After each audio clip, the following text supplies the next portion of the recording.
श्री स्वामी समर्थ सगळ्यांना. आज केली होती मी देशी पावट्याची आमटी. थोडंसं वातावरण थंड झालं की गरमागरम भात आणि पावट्याची आमटी खाण्याची मजा काही वेगळीच असते बरं का. देशी पावटा स्वच्छ धुवून नितळून घेतला. तेल गरम करून त्यात पावटा छान परतून घेतला. त्यात चवीनुसार मीठ, हळद टाकून 2 मिनटं छान वाफवून घेतलं. नंतर त्याच्यामध्ये ॲड केली चटणी. आम्ही तर चटणीच म्हणतो. काही ठिकाणी याला लाल तिखट, घरचा मसाला असंही म्हटलं जातं. चटणी छान भाजली की त्यात पाणी ओतायचं आणि छान उकळी काढून पावटा शिजवून घ्यायचा. मग त्याच्यामध्ये ॲड करायचं बारीक कुटलेलं शेंगदाण्याचं कूट.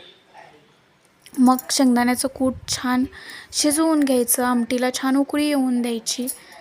झाली आपली आमटी तयार. आमच्या घरी तर अशीच साधी सिंपल आमटी सगळ्यांना आवडते. तुम्ही ही आमटी कशी करता कमेंट करून नक्की सांगा. धन्यवाद. श्री स्वामी समर्थ.